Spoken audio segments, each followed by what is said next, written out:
Hi, everybody. Welcome to Palms Pharmacy. Thank you for joining us tonight. I wanted to introduce myself. My name is Shada. I'm the pharmacist here, and back there is Navis. Okay, all right. She's our technician. She's the one that does everything. So both of us have been working in Tampa Palms for the last 10 years, and we decided to start this ourselves. So we've been open for 6 months now, and we're grateful for all your loyalty and support. We also wanted to inform you that we're now administering flu shots and other immunizations. So if you need any other information, please stop in and speak to us or visit our website. Okay, let's switch gears. Our special guest tonight is Dr. Tommy McElroy. He is a family medicine physician in Wesley Chapel. Oh, sorry. What's wrong? Oh, that's okay. There you go.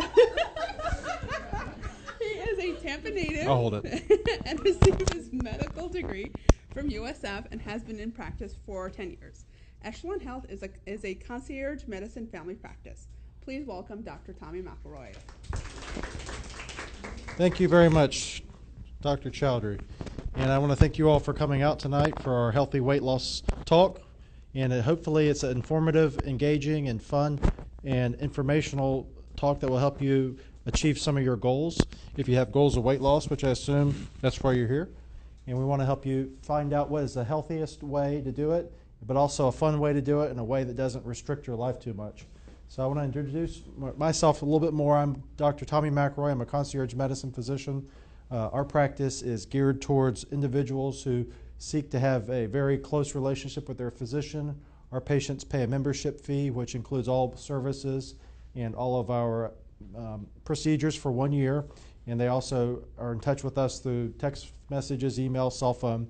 And so we're basically kind of all-inclusive medical care for 1 year, and without all the insurance and copays and all the different things that you have in a normal practice. The other thing that we do is healthy weight loss. So we have a weight loss program. And our weight loss program is geared on 3 things. Same things as Echelon-Health: medicine, fitness, and nutrition. Because we have found in doing weight loss that there's those 3 things working together can help you achieve long-lasting weight loss. And the way to do it is through a very comprehensive, systematic approach, but yet one that's not arduous so that you have to make your whole lifestyle change. That's what I do. And then Tracy here is our coordinator. She is an LPN. She's also our weight loss coach, as it were. She is the one who you will see if you were to come in weekly, and she helps our patients understand what are some of the things that have happened during the past week that makes their weight loss unsuccessful or that made their weight loss successful, and then tries to fine-tune your approach so that you can get towards your goals. So without further ado, let's go ahead and start. Healthy weight loss. Who here has ever engaged in a weight loss program? Okay. So weight loss, if you've not done it before, weight loss programs come in a variety of different shapes and sizes. Those of us who have engaged in them, or those of you who have engaged in them, there's 2 major breakpoints: medical and non-medical. So medical weight loss means that you have a weight loss aided by a medicine. So there's different varieties of medicines out there. One of the most popular medicines is a medicine called phentermine. Who's ever heard of phentermine? Okay, so phentermine is a medicine that you take. It's an oral medicine that is approved by the Food and Drug Administration to help with obesity. And obesity is a term used whenever your BMI is above a certain level. So obesity or being overweight can be treated successfully with phentermine. Phentermine works in a couple ways to help you lose weight. The first way is it increases norepinephrine, which is a hormone in your brain that helps you feel like you're full when you're not as full. So for instance, if you eat a smaller meal, you'll feel full even though the meal may not be a big meal. The other thing it does is it increases epinephrine in your bloodstream, which helps you to burn fat. So those 2 ways is the way that phentermine works to help you lose weight. So that's one of the most common ways to do medical weight loss with a medicine. The second thing that we do is in our medicine, fitness, nutrition is fitness. So fitness is something that if you're engaging in a weight loss program will do 2 things. It will help you to burn more energy, but it will also help you to develop muscles and lean mass, which will help you burn more energy going forward. So who's here had heard of a basal metabolic rate? Basal metabolic rate is the rate at which your body burns energy just by sitting or just by doing your normal activity. So not including exercise, your basal metabolic rate is a certain number. When you are a certain weight, your basal metabolic rate is what it is. As you gain mass, either through gaining fat or gaining muscle, your basal metabolic rate will get higher. When you do that, you can burn more energy just by going about your daily activities. So one of the things we do in our medicine, fitness, and nutrition approach is to help you through fitness increase your basal metabolic rate. So we do that by helping patients figure out a good fitness regimen that they can do either through a class like ours, we do a Fit Club class twice a week, or hopefully do it at home as well.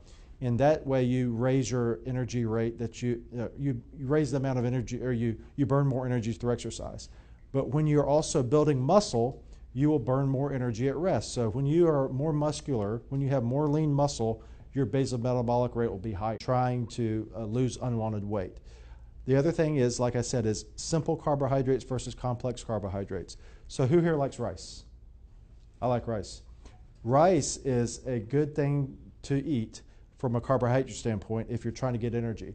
However, if you eat white rice as compared to rice that is more whole grain rice, the white rice is going to be more easily incorporated as sugar and then therefore later on stored as fat in your bloodstream, in your body. So your body will take sugar that's in excess and store it as either glycogen, or it will convert it into fat through a process called lipogenesis, or making fat.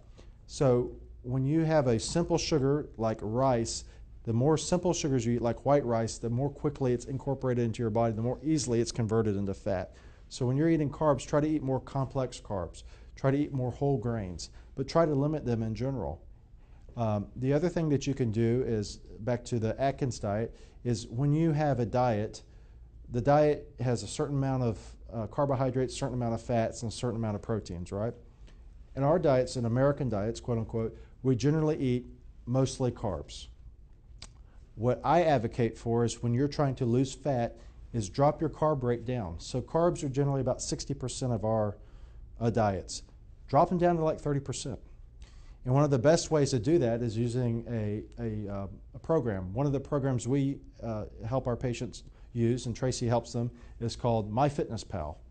So MyFitnessPal you can download, you can use it on the computer, but what it does is it takes every food that you eat, and sometimes even specific foods, if it's loaded into their database, and tells you exactly how many carbs are in it, how much protein, how much fat, and you can track that. And then you can use that as a guide for you going forward to make sure that you don't eat too much of a certain thing, but also you can use it as a way to go look back and say, what did I eat before yesterday and today, and maybe I don't have enough room for, like, for instance, if you had a carb-heavy lunch, maybe you don't have your lunch or your dinner shouldn't have any carbs at all, so that you can bring that percentage from like 60 to 30%. And then if you want to replace those calories, we try to tell people to replace them with proteins. So proteins, especially if you eat a protein in the morning, you're more likely to be able to have a longer lasting energy throughout the day. It's kind of like a time release. So if you eat a good protein, component of protein in your breakfast, throughout the day you'll have that almost like time release energy, because your body has to actually work to break down protein, to use it for building blocks, but also it'll use protein as energy. But it's a lot harder for your body to use protein as energy than it is to use sugar. It's actually harder for your body to use fat as for energy than sugar. So sugar is the easiest thing for your body to use. Your body's very efficient at using sugar, but your body's also very efficient at storing sugar. Medicine, fitness, nutrition. One other thing that I'd like to talk about is phases of weight loss. If anybody's ever been here in a weight loss program, most people go by a certain phases of weight loss. I call them phase 1, 2, and 3, okay? Phase 1 is the easiest way to lose weight. When you're on a medical weight loss program, or even a non-medical weight loss program, but you've started to adjust your diet and you started to exercise more, you will have a rapid weight loss. So depending on how much weight you have to lose, if you're 20 pounds overweight, 30 pounds, 40 pounds, whatever, you will have a relatively rapid period of time where you lose weight. After that, you will come into a point where you plateau.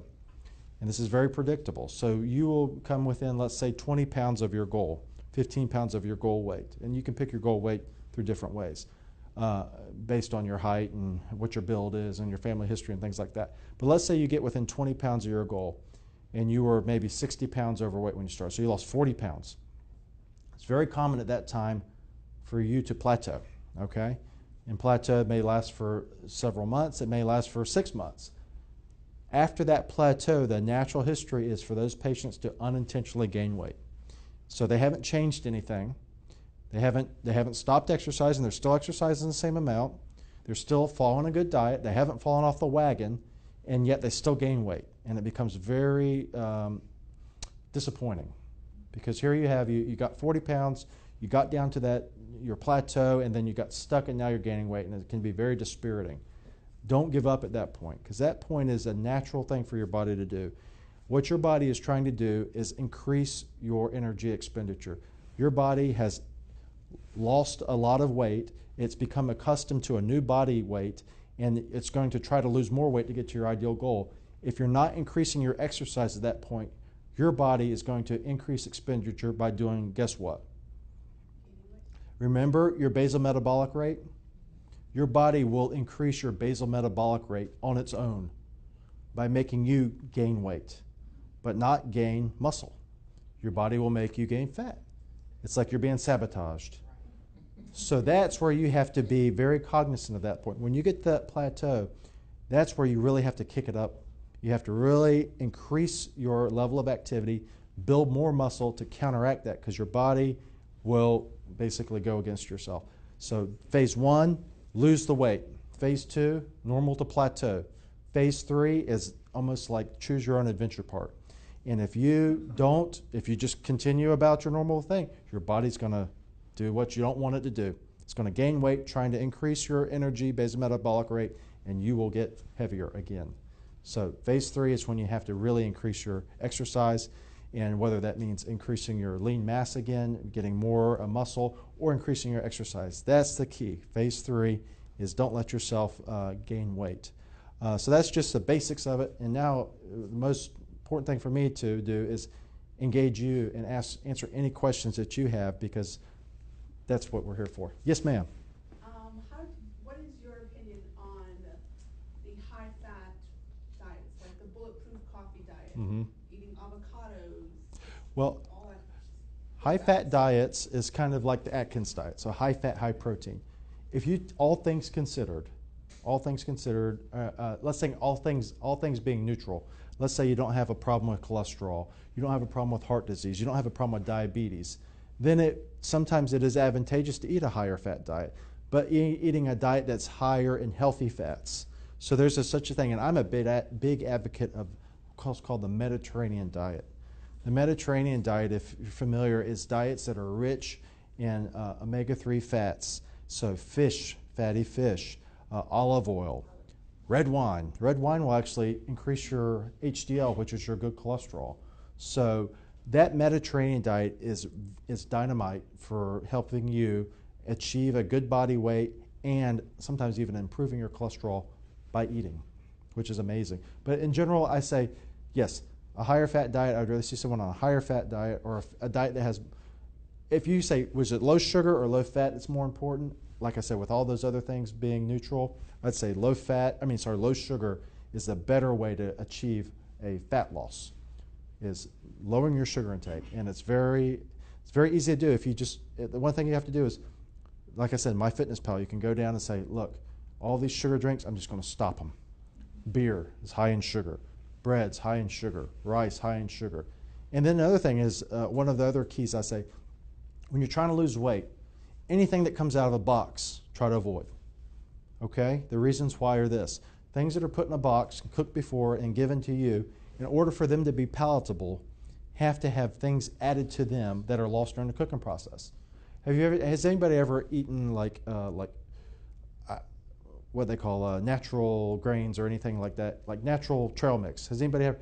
I had the misfortune, let's say, of buying natural trail mix before, It tasted just like if I were to go out into the woods and maybe start eating things that I found on the trees and along the trail. It tastes terrible because the trail mix you buy, if you look it over, it says sweetened pineapple chunks, sweetened something peanuts, something else, blah, blah, blah. If you eat natural, yeah.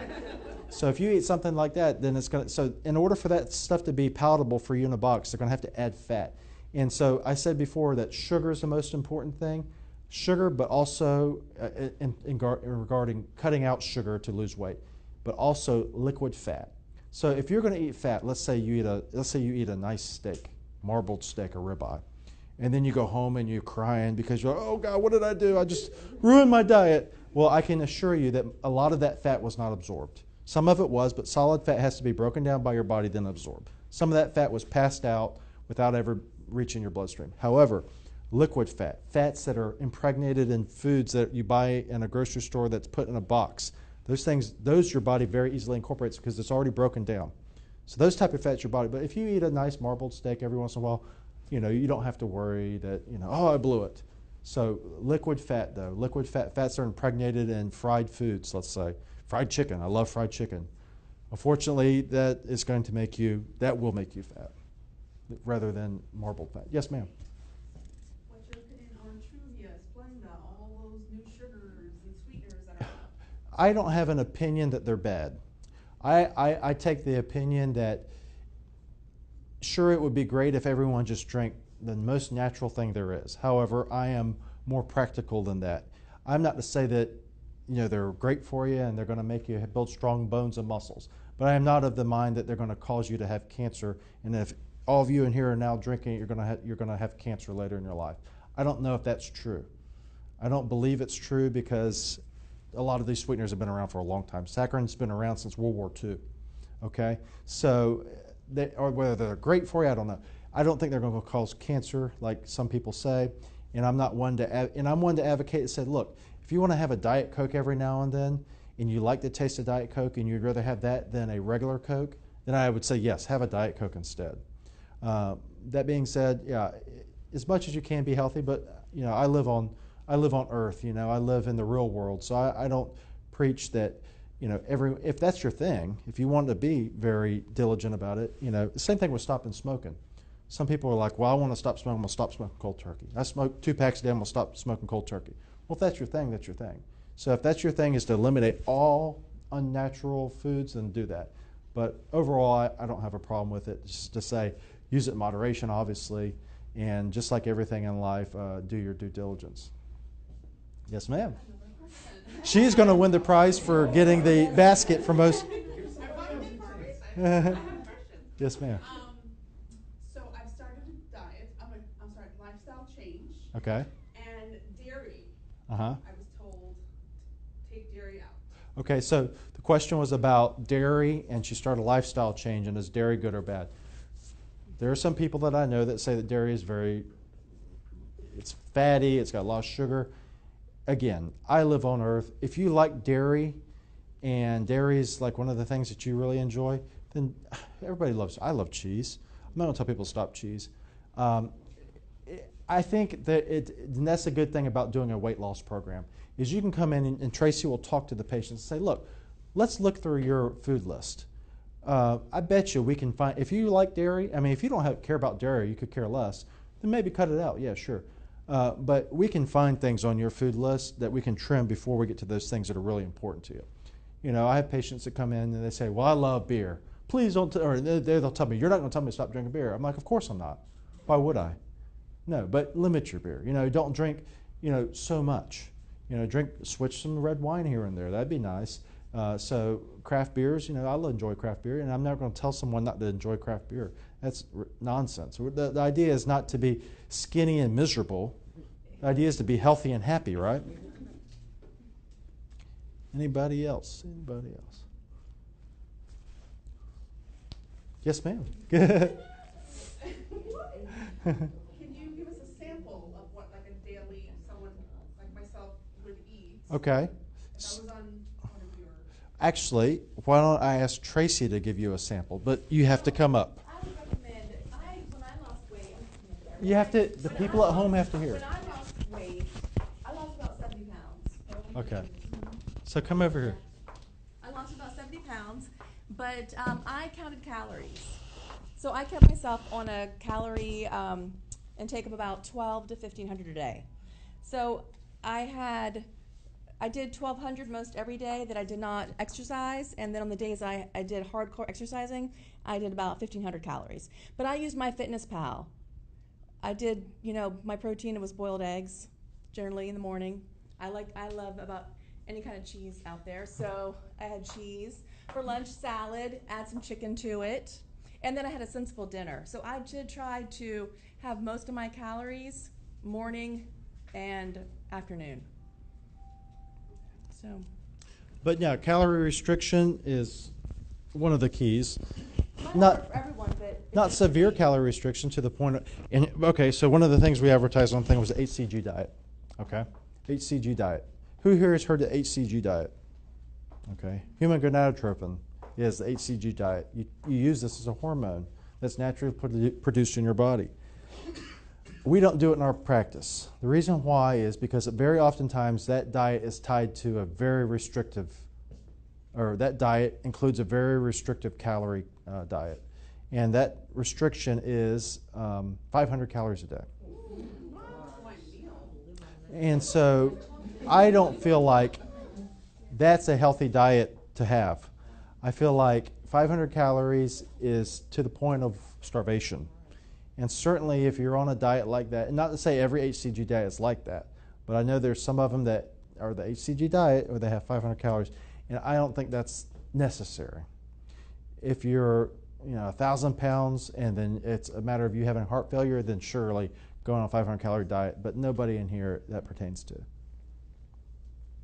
Yes, ma'am. So along those lines, I've tried to restrict my calorie intake to 1,200 per day, but I still feel hungry. Mm-hmm. So is that indicator that You may be at that plateau, okay? and you may not need to restrict your calories anymore. So that's the other key, is when you get to that plateau, I tell patients, look, if you're on medicine, we need to think about stopping this medicine because it's actually counterproductive at this point because you are not getting enough calories. Your body wants more.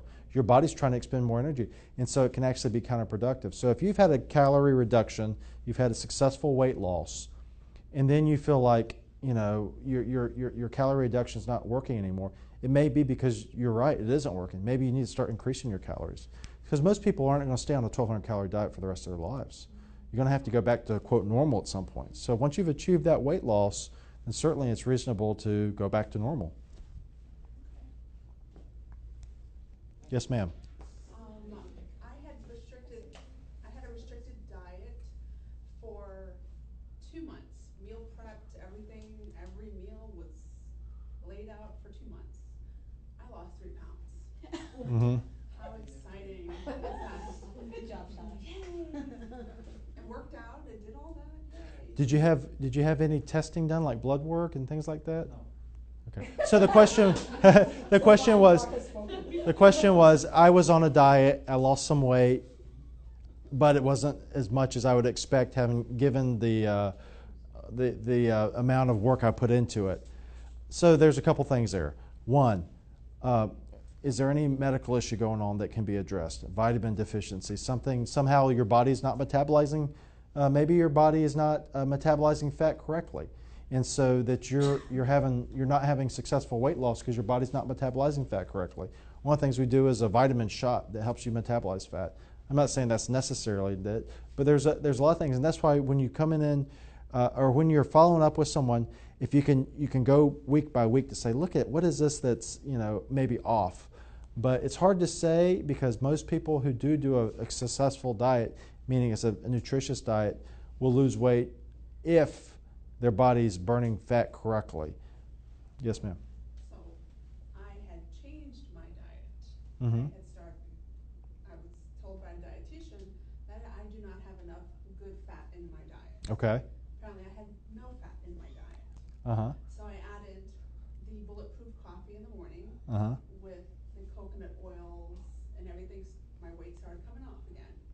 So that's why I had asked that question. Sure. The good fats, because I wasn't getting any of that.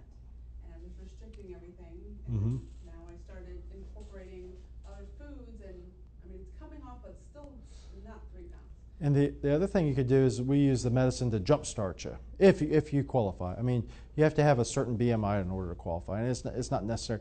But it doesn't have to be medicine. It could be green tea extract is a one. Sometimes your body just needs something to kickstart you. So green tea extract's a good thing. How many carbs are you eating, and how much protein, and how much fat? Very limited fat. Very, like everything was portioned. I mean, it was all, I mean, I can send you pictures. Very few carbohydrates. And, I mean, It was high protein. My fitness It was pal high is protein. excellent for helping me keep track of that, and I had mine set at 30, and then 40 for protein, and that did help me. So you want to increase your protein when you're exercising.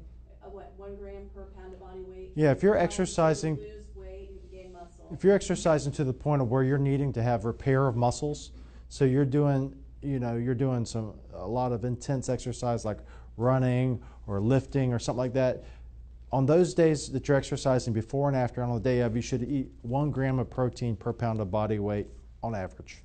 That's kind of what your body needs in order to repair itself. So 1 gram of protein per pound of body weight when you're doing some exercise that requires production of muscle or repair of muscle.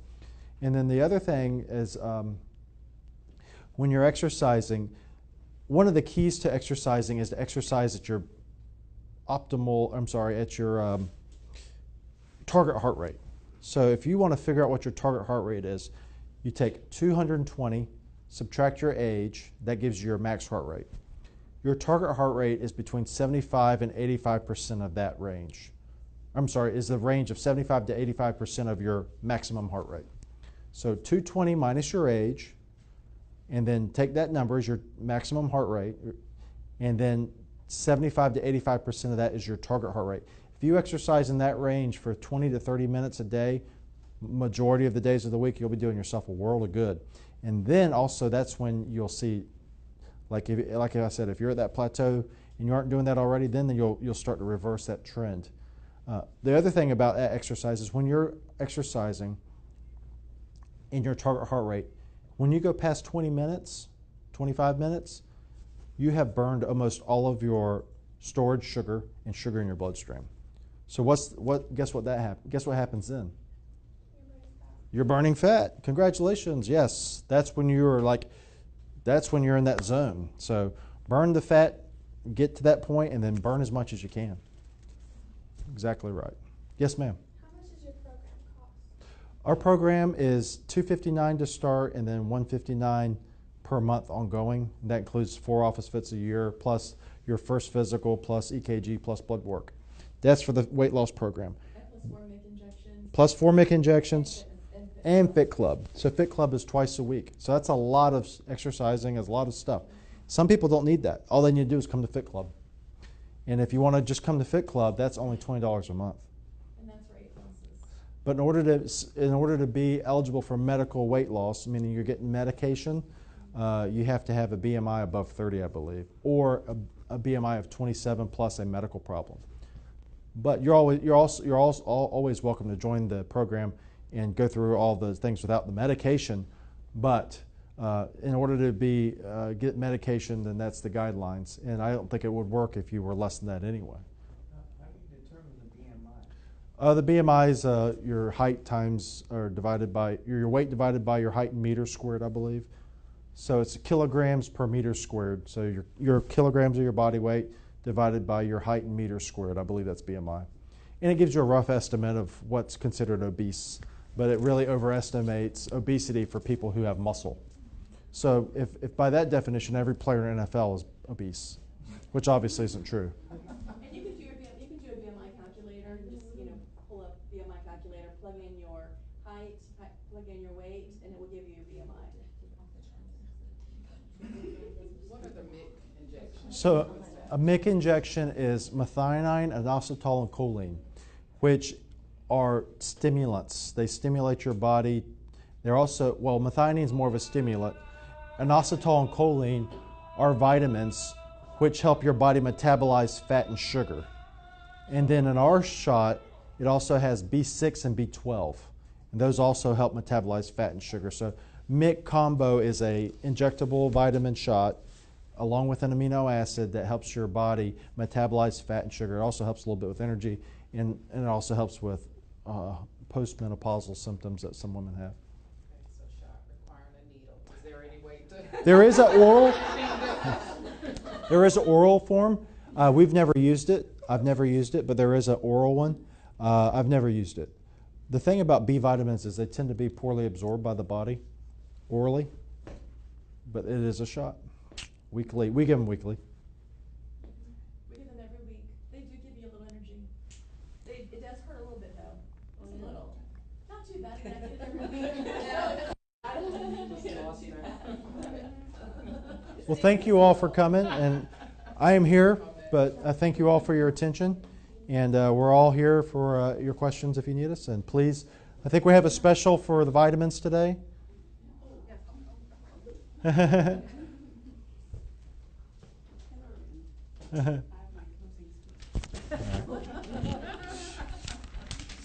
was so informative. Special thanks to Dr. Tommy. And tonight, everybody that signed in has a coupon for BOGO vitamins. We have other special vitamins that are on sale today. And thank you for Dr. Tommy for speaking. And we have some raffles that we're going to raffle off. All right. We'll do that. Yeah, you want to do it now? Yes, we can raffle. Cool. All right. They got their raffle tickets. We are going to raffle off our basket first. All right. A gift basket full of great stuff. There you go. So where are the tickets? All right. Okay. Pull one? Navis, pull one. Well, Navis, pull one. Look at that gift basket. Wow, all kinds of stuff in there. We have cough and colds, coupons to Cheetios. Survey says. Oh! Sherelle. Oh, sorry. That's me? Yes. Yeah.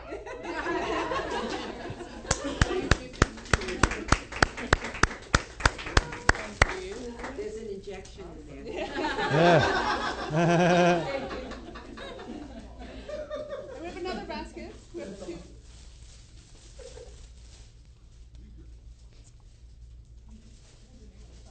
Okay.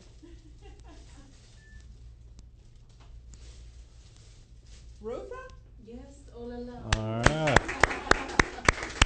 It's over, it's over.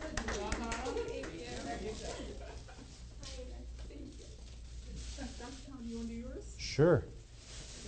So you have three? We have 3 free mix shots. I want one.